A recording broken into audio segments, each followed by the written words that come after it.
Shalom. Puji Tuhan, pada saat ini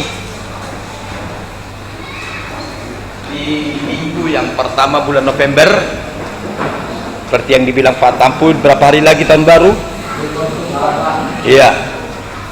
Kalau saya mau bilang tinggal 24 hari lagi ulang tahun GP Pak Mos.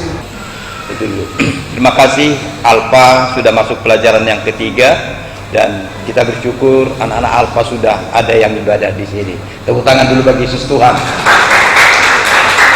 Ketika Alfa di hari pertama dimulai, saya sempat ciut karena ada tantangan, tapi puji Tuhan kemarin hari yang pelajaran yang ketiga, yaitu di minggu yang keempat, walau hujan mereka tetap datang, dan memang ada banyak juga yang tidak hadir, tapi Tuhan hadir melawat mereka.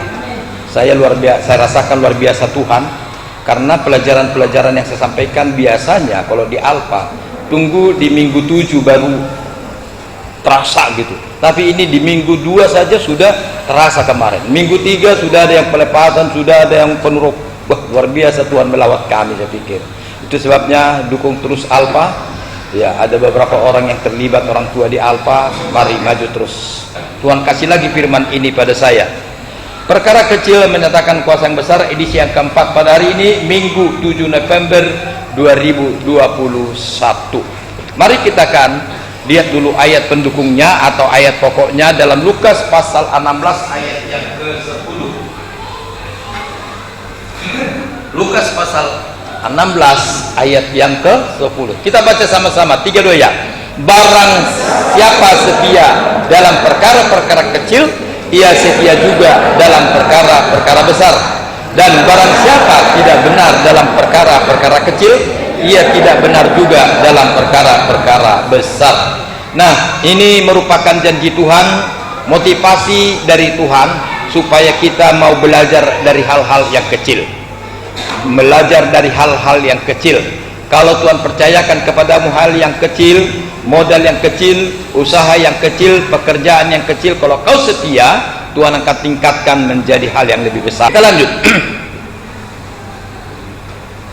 Hari ini tema khotbah saya adalah yang kecil dan gagal bisa berhasil. Sama-sama kita katakan 3, 2 ya. Yang kecil dan gagal bisa berhasil. Yang kecil saja susah berhasil, apalagi yang gagal. Ini dua-duanya udah kecil, gagal lagi. Nah, dalam artian tidak ada harganya. Barangkali orang seperti ini ditinggalkan, barang seperti ini tidak dipakai, barang seperti ini ditinggalkan orang. Tapi ayat ini mengajak kepada kita, jangan sepele dengan yang gagal, jangan sepele dengan yang kecil, jangan sepele dengan orang yang tidak berguna. Karena apa? Tuhan bisa membuat dia berhasil. Mari kita baca ayatnya di dalam Lukas pasal 5 ayat 1 sampai. Baik, kita akan baca bergantian. Saya akan baca ayat ganjil, Bapak Ibu Saudara sekalian baca ayat genap bersama-sama. Saya baca ayat ganjil, saudara-saudara Bapak Ibu sekalian bersama-sama jemaat Tuhan baca ayat genapnya. Demikian firman Tuhan. Sudah dapat semua? Oke, kita baca demikian. Pada suatu kali Yesus berdiri di pantai Danau Genesaret, sedang orang banyak mengerumuni dia hendak mendengarkan firman Allah. Dia melihat dua perahu di pantai, nelayan-nelayan berlabuh dan sedang berlabuh. Ia naik ke dalam salah satu perahu itu, yaitu perahu Simon, dan menyuruh dia supaya menolakkan perahunya sedikit jauh dari pantai. Lalu ia duduk dan mengajar orang banyak dari atas perahu. Setelah selesai berbicara, ia berkata kepada Simon, "Berdoalah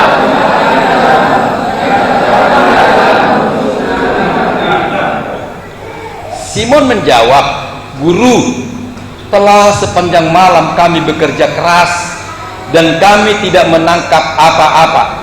Tetapi karena engkau menyuruhnya, aku akan menebarkan jala juga." Ia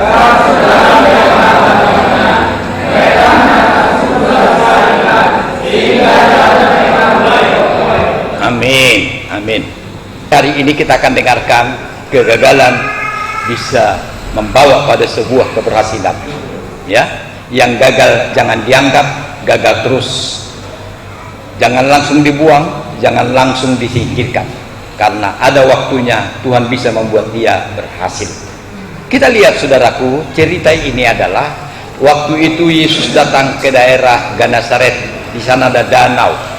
Kemudian ada dua perahu di sana, ya, dua perahu, ya, dua perahu. Perahu ini tadi malam kerja keras cari ikan, atau orang-orang yang naik perahu atau yang pemilik perahu ini bekerja keras cari ikan sepanjang malam, tak satu pun dapat ikan. Mereka ini punya keluarga, mereka ini punya istri dan punya anak-anak, tentu berharap kalau ayahnya pulang akan membawa uang, membawa hasil tangkapan ikan. Tetapi faktanya sepanjang malam mereka menjala ikan, mencari ikan, tak seekor pun mereka dapat. Dan pagi itu juga mereka mulai bersihkan jalannya. Udahlah, pulanglah kita. Bisa bayangkan semangat orang yang pulang tanpa bawa duit, tanpa bawa hasil, tanpa bawa berkat, maka wajahnya pun pasti lesu. Coba kalau bawa ikan banyak, wah, wajahnya pasti bergirak. Tapi orang ini lemas, mungkin belum sarapan tadi pagi, mungkin juga mereka nggak tahu mau pulang kemana, takut dimarahi istri. Ada di sini kalau suaminya pulang nggak bawa duit langsung ya? Ada? Nggak ada ya? Tentu di sini menerima suaminya apa adanya. Kok laki-laki yang menjawab? Oke, kita lanjut. Nah, kita lihat di sini akhirnya mereka bersih-bersihkan jalannya. Tiba-tiba Yesus datang dan banyak orang datang mengerumuni dia karena akan mendengar firman, mendengarkan ajaran daripada Yesus. Ramai orang. Lalu Yesus naik ke sebuah perahu. Perahu ini disebut perahunya Simon. Langsung dia khotbah. Nah, jadi mana? Udahlah, betul lah, agak ke dalam ya. Pinggir aja pun tak ada, apalagi di dalam. Udahlah. Akhirnya karena kau yang nyuruh, ya udah kulakukan, lakukannya. Puji Tuhan, setelah dilakukannya, kemudian dia tarik itu jala, dan jala itu sampai hampir koyak saking banyaknya ikan. Kemudian ditarik, dan perahu kan satu lagi di luar ya, di pinggir ya, dipinggirkan, satunya yang pergi. Sini bawa perahumu, bawa banyak kali ikan ini. Akhirnya datang lagi perahu yang satu lagi, diisilah ikan yang ini. Akhirnya puji Tuhan, yang gagal tadi, yang kecewa tadi, yang takut dimarahi istri, akhirnya pulang dengan bawa ikan. Waduh, bisa berubah wajahnya. Yang tadinya cemberut, yang tadinya kecewa, kesal, sekarang senang. Saudara bisa bayangkan wajah yang baru dapat berkat? Jadi yang tadinya dia kesal, kecewa karena sudah nggak dapat ikan, dipakai lagi perahunya, tidak dibayar, tapi puji Tuhan berubah menjadi wajah yang ceria. Ini yang terjadi, saudara. Kita akan lihat ya poin-poinnya. Yang pertama, apa saja yang dianggap kecil dan gagal dalam cerita ini? Yang jelas hanya satu, perahu Simon. Perahu Simon itu ya namanya perahu kecil, kerjanya hanya nangkap ikan, bukan seperti kapal, bukan seperti bot yang bisa bawa sewa. Hanya perahu kecil kok.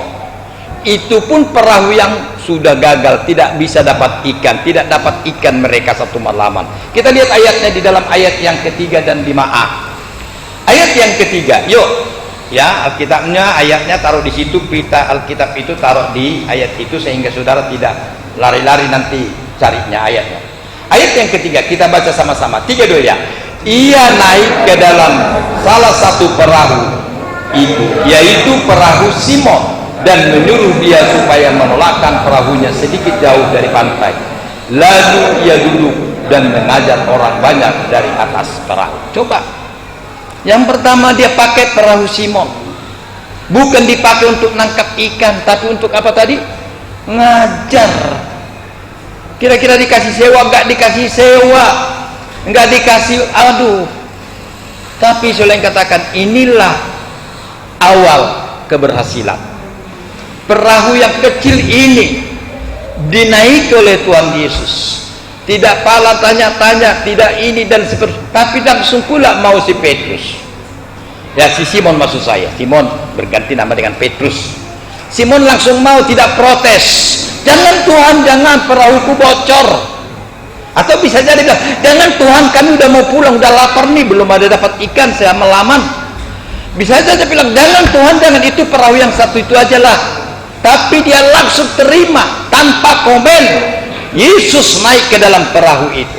Dia langsung di sana duduk mengajar orang. Bahkan dia bilang, ayo tolakkan lagi agak ke dalam supaya saya bisa lihat semua ini orang. Dia naikkan sedikit agak ke dalam maksud saya. Kemudian dia khotbah dari kapal itu atau perahu itu. Kemudian ayat 5 bagian A-nya. 3 ya. Simon menjawab, Guru, telah sepanjang malam kami bekerja keras dan kami tidak menangkap. Ini dia gagalnya. Kalau tadi kecil, sekarang gagal. Gagalnya adalah sepanjang satu malaman. Semalaman kami sudah bekerja keras, bukan iseng-iseng. Bayangin, sudah kerja keras. Sama-sama dulu bilang kerja keras.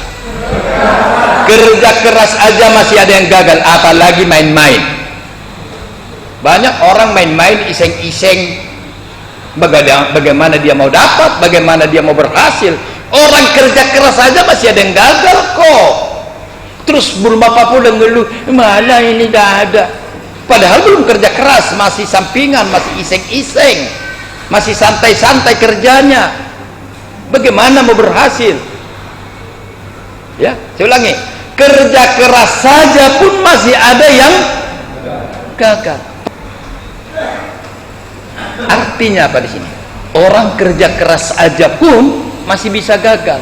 Jadi kalau kamu merasa gagal, pertanyaan, udah kerja keras belum? Atau masih santai-santai? Ya, kita lihat di sini, inilah yang disebut kecil dan gagal. Mari kita lihat poin berikutnya. Bagaimana perahu ini menjadi berkat atau menjadi berhasil? Bagaimana ceritanya sih? Perahu yang gagal tadi, perahu yang kecil tadi, perahu Simon tadi yang gagal itu bisa berhasil, bisa menjadi berkat, bisa menjadi luar biasa. Mari kita lihat yang pertama atau poin yang pertama dari bagian 2 ini adalah Yesus masuk ke dalam perahu itu. Mari kita baca ayatnya. Ayat berapa tadi?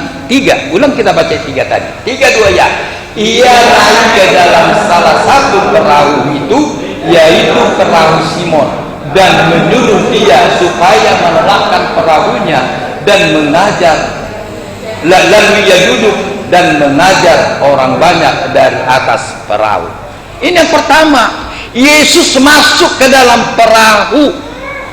Soal mau ngapain Yesus, soal langsung disuruh nangkap ikan, itu tidak urusan. Yang penting Yesus masuk dulu.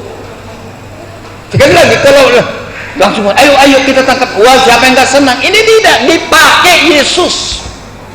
Yesus masuk dulu ke dalam perahu yang gagal itu, perahu yang satu malaman itu bekerja keras. Yesus masuk ke dalam. Kalau kemarin Alfa dengan nyanyian yang lama sekali, barangkali yang di sini tidak hafal itu lagu. Mari masuk, yuk kita nyanyikan yuk.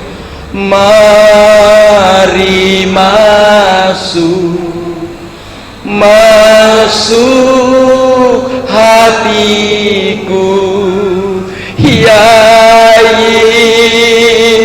Yesus, datang sekarang dan tinggallah dalam hatiku, ya Yesus. Mari masuk Tuhan dalam hatiku. Kalau perahu Simon yang dipilih Yesus bukan karena sesuatu kebetulan, Tetapi ada rencana Tuhan di dalam diri Simon. Kalau Yesus masuk dalam hatimu, bukan karena kau orang hebat, orang baik-baik, tapi karena ada rencana Tuhan dalam hidupmu. Amin. Kalau Yesus memanggil engkau, itu adalah bukan karena namamu cantik, tapi karena Tuhan berencana dalam hidup.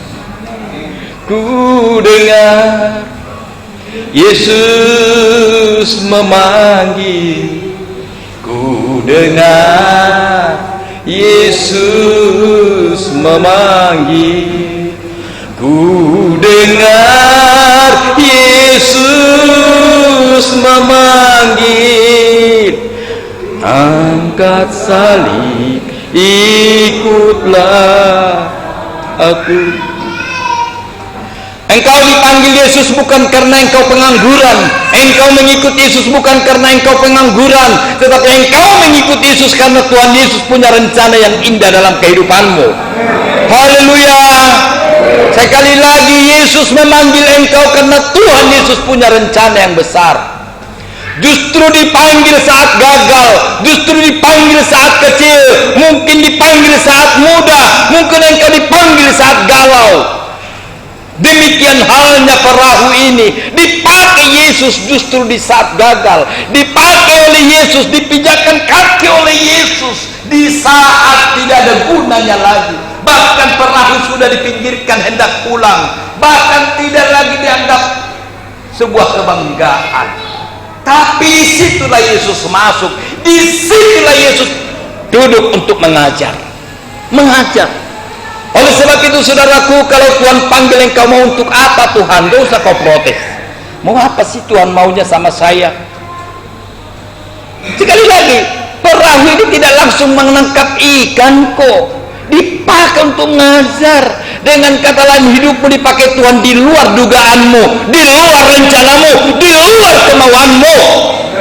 Ada orang tidak pernah berpikir jadi pendeta, tapi saatnya Tuhan panggil dan pilih dia jadi pendeta. Ada orang pengen jadi pendeta, tapi tidak dipilih Tuhan jadi pendeta. Ada orang tidak terniang sedikit pun jadi orang gereja, karena berpikir di gereja itu Allah gini-gini. Ternyata Tuhan pilih dia. Tuhan pilih dia. Saya masih ingat namanya Saulus yang berubah nama menjadi Paulus. Dipilih Tuhan, dipanggil Tuhan, ditangkap Tuhan. Justru Saulus ini sedang menganiaya jemaat, sedang menganiaya, memburu orang-orang Kristen, membunuh orang-orang Kristen, termasuk Stefanus yang dilempari dengan batu. Tapi di saat itulah Tuhan panggil dia. Sekali lagi, Tuhan memanggil bukan karena kebaikanmu, bukan karena kehebatanmu, tapi karena Tuhan punya rencana dalam hidupmu. Haleluya. Jemaat Patmos, Tuhan yang manggil, bukan saya yang memanggil saudara. Haleluya. Jemaat semua, mulai dari muda-mudi sampai orang tua, engkau ada di sini, Tuhan yang memanggil. Kalau ada gereja A di sana, karena memang orang tuanya pun dulu dari sana begitu, opungnya lagi pendiri gereja itu. Tapi di sini tidak ada kamu yang GPI awalnya, tapi kamu cinta Tuhan karena Tuhan yang memanggilmu. Tepuk tangan bagi Tuhan. Saya selalu katakan untuk semua alumni daripada Patmos, mereka ada di sini karena Tuhan yang memanggil, dan Tuhan punya rencana. Kalaupun mereka harus pergi dan harus buka gereja yang baru, Tuhan yang merencanakan, bukan saya yang merencanakan. Tuhanlah yang melakukan itu. Puji Tuhan, ada semua di sini, semua karena Tuhan yang memanggil kita.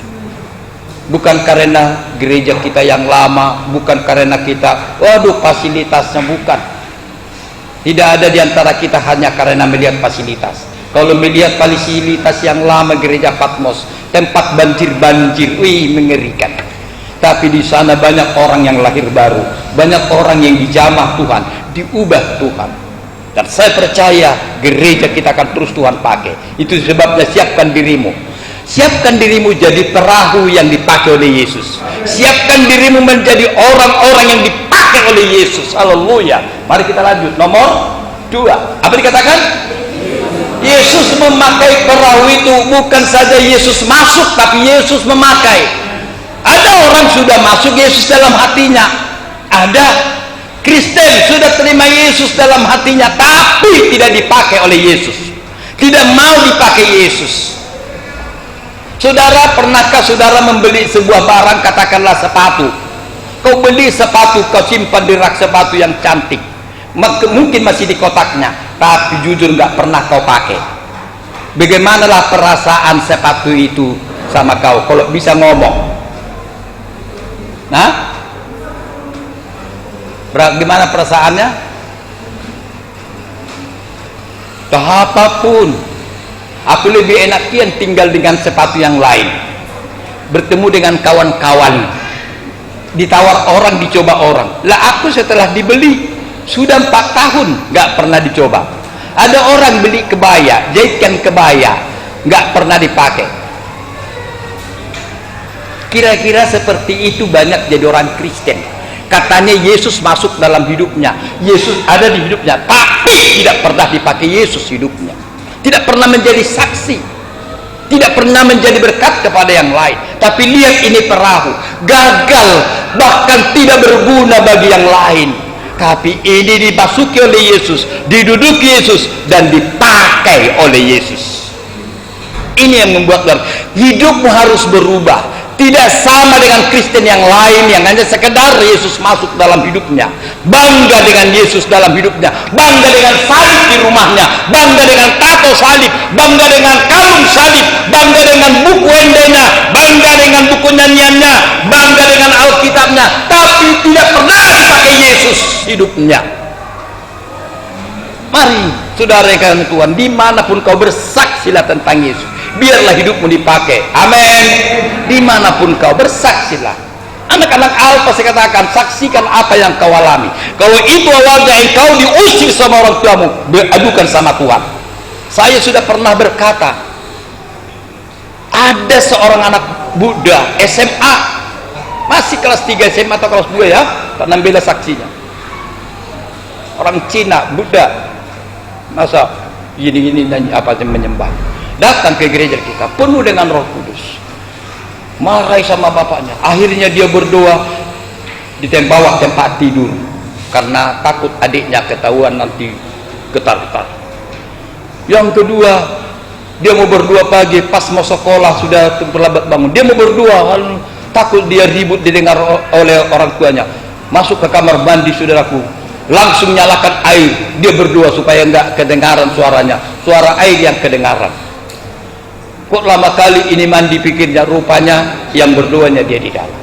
Lakukan tetap berdoa, nikmati Tuhan dalam hidupmu, walaupun mungkin tantangannya berat. Setiap kita berat, memang tidak mudah kok, tidak mudah. Lihat, ini perahu bukan sekedar dimasuki Yesus. Apa artinya dimasuki Yesus tapi tidak dipakai oleh Yesus? Tapi dimasuki oleh Yesus, masuk dalam hati kita Yesus, dan biarlah kita dipakai oleh Yesus. Haleluya. Kita lanjut.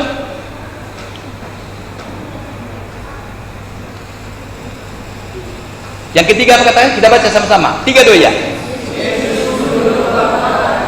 Iya, sekarang disuruh Yesus perahu itu, ayo ke lebih dalam lagi, walaupun melalui Simon ya, walaupun melalui Simon, suruh ke lebih dalam lagi.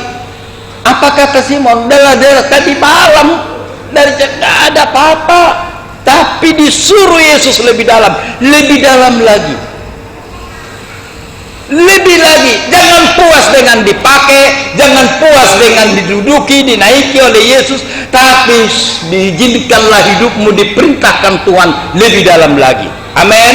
Lebih dalam lagi. Apa lebih dalam? Ternyata kau tidak sekedar nyanyi-nyanyi, engkau bisa jadi singer, engkau bisa ini, engkau bisa dan lain sebagainya. Lebih dalam lagi pemakaian Tuhan dalam dirimu. Amin. Lebih dalam lagi, ku cinta kau Tuhan, lebih dari segala yang ada. Terus, lebih dalam lagi, ku cinta kau Yesus, ku mengasihi. Lebih dalam, iringmu kepada Tuhan lebih dalam. Tidak hanya sekedar ikut Yesus, tapi layani Yesus. Tidak sekedar mengikut Yesus, tapi bergerak untuk Yesus.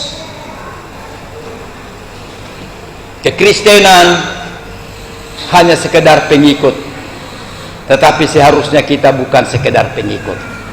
Mari kita menjadi pelayan Tuhan Yesus. Para wanita, perempuan-perempuan pernah sibuk melayani Yesus, berlomba melayani Yesus. Namanya si Marta dan si Maria. Di satu sisi sibuk melayani di dapur, mempersiapkan makanan untuk Yesus. Tapi perempuan yang lain sibuk di samping Yesus, dengarin kata-kata Yesus. Yang manapun perlu. Amin. Yang manapun perlu. Tidak hanya dengarin khotbahnya. Maka dari itu nanti ketika ulang tahun kita atau apapun acara kita, mari jadilah juga kamu Marta. Jadilah Marta, sibuk. Bila perlu izinkan orang lain duduk di samping Yesus, kau dari jauh. Marta mengizinkan Maria lebih dekat, enggak apa-apalah. Aku dari jauh aja dengarin. Mungkin ada di antara ketika kita nanti ulang tahun, mungkin Anda akan duduk di atas, mungkin Anda duduk di samping, enggak apa-apalah. Sebagai Marta-Marta yang sibuk melayani Yesus. Oke, kita lanjut. Ini nomor 3, kita baca ada enggak? Ayat 4-nya kita baca. Jadi bertolak ke tempat yang lebih dalam. Kita baca tempatnya. 3, 2 ya. Setelah selesai berbicara, ia berkata kepada Simon, bertolaklah ke tempat yang dalam dan tebarkanlah jalamu untuk menangkap. Artinya di sini kalau boleh saya katakan, lakukan yang kamu tidak bisa lakukan, lakukan yang tidak biasa kamu lakukan, lakukan dengan apa yang kukatakan. Nggak biasa kok perahu pagi-pagi, siang-siang bertolak ke tempat yang dalam, nggak biasa, nggak biasa. Tapi orang ini melakukan apa yang Tuhan perintahkan. Rubah gaya hidupmu seperti perintah Tuhan. Amin. Rubah gaya hidupmu. Aku biasanya begini, misalnya gini. Aku biasa, ini contoh laki-laki. Di sini nggak ada lagi sih. Ini contoh di luar aja. Aku nggak biasa kalau nggak merokok. Apalagi kalau habis makan, susah saya, stres, pening kepalaku kalau nggak merokok. Itu udah dari dulu. Mati Allah, mati merokok katanya. Akhirnya mati dia, rokok telah nempel di mulutnya. Rubah gaya hidupmu. Amin. Aku dulu mah roknya sempit-sempit. Kalau nggak sempit rasanya nggak pede jadi wanita. Harus sempit banget. Mulai rubah gaya hidupmu. Engkau harus sederhana. Haleluya. Rubah gaya hidup perahu itu yang tadinya harus malam, harus ini, harus ini. Rubah semua kalau mau diberkati Tuhan. Haleluya. Sekarang masih ada nggak? Nomor 3. Kalau udah nomor 3 udah mau selesai lah khotbah gembala ini.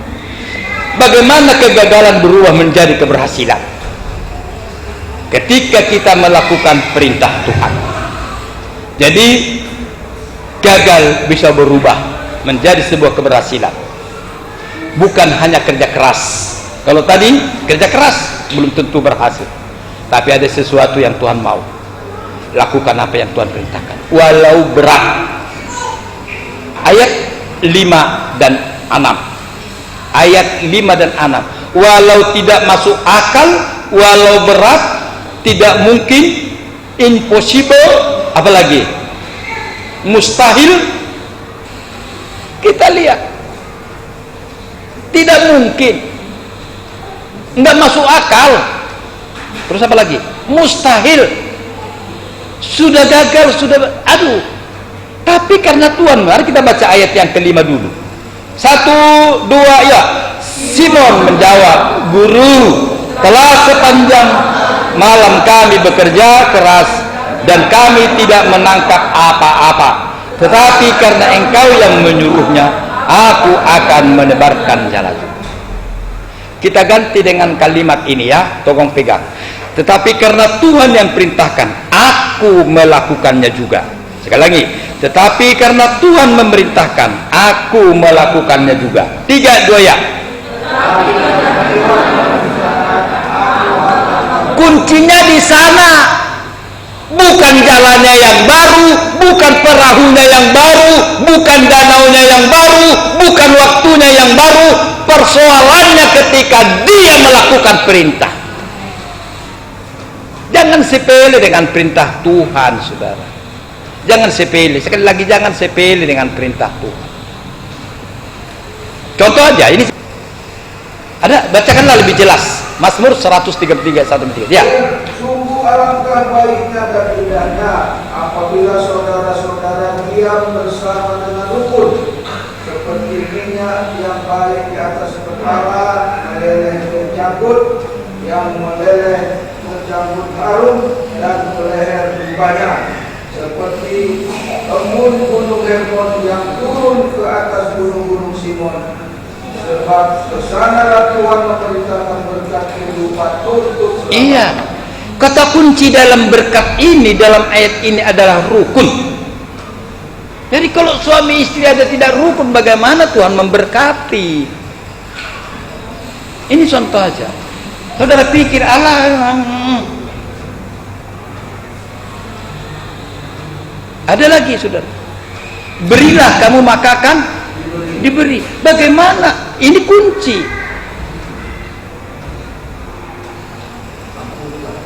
Ampunilah maka kamu diampuni. Banyak. Carilah dahulu maka yang lain ditambahkan. Itu kunci. Itu pendek, sedikit perintah Tuhan. Makanya Tuhan katakan, setia kau yang kecil, Tuhan lakukan besar. Lakukan dulu hal yang kecil-kecil ini. Jadi kita lihat di sini, karena Tuhan yang perintahkan. Kalimat yang terakhir dikatakan Simon, tetapi karena engkau yang menyuruhnya, aku akan mendebarkan jala juga.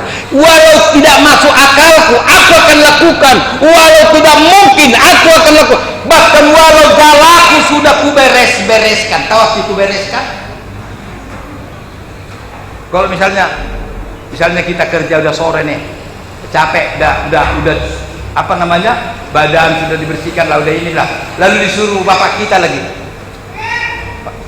bersihkan dulu. Gimana perasaan saudara? Keluarkan dari cangkol, pokoknya gitu lah kan. Udah aku bersihkan apa, udah ini suruh lagi. Bisa kesal.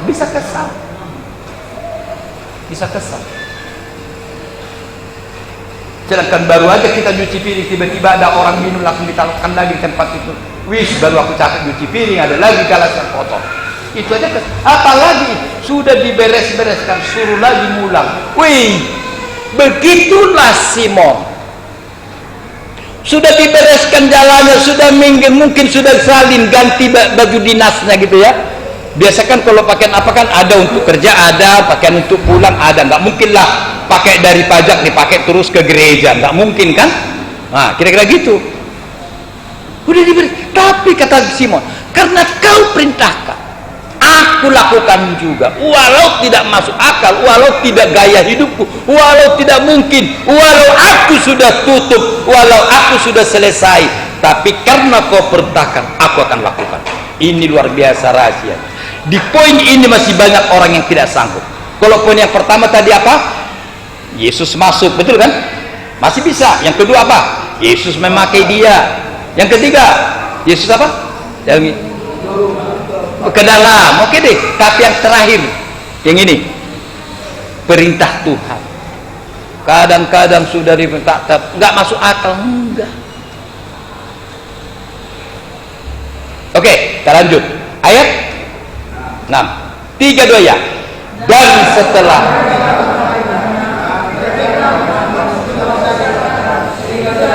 iya, hasilnya betul. Kuncinya di mana? Yang poin-poin yang garis merah tadi, yang tulisan merah tadi, yaitu Yesus masuk ke dalam perahu, Yesus memakai perahu, Yesus memerintahkan bertolak ke tempat yang lebih dalam. Yang keempat apa? Melakukan perintah Yesus. Ini kuncinya. Jangan mimpi saudaraku diberkati luar biasa. 4 poin ini tidak dilakukan. Tapi saya percaya kita semua diberkati Tuhan. Amin. Oleh sebab itu, satu ayat yang terakhir, Yohanes 15 ayat yang ke-15. Kita baca sama-sama atau masih buka? Yohanes pasal 15 ayat yang ke-5, sorry. Yohanes 15 ayat yang ke-5. Mari kita baca sama-sama dalam Yohanes pasal yang ke-15 ayat 5. 3 ya. akulah dan kamulah ranting-rantingnya. Barang siapa tinggal di dalam aku dan aku di dalam dia, ia berbuah banyak, sebab di luar aku kamu tidak dapat berbuat apa-apa. Di luar Yesus tidak dapat berbuat apa-apa, di luar Yesus tidak dapat hasil apa-apa. Tetapi kita di dalam Yesus dan Yesus di dalam kita, itulah hidup yang diberkati Tuhan.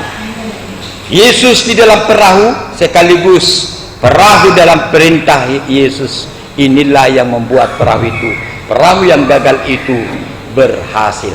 Haleluya.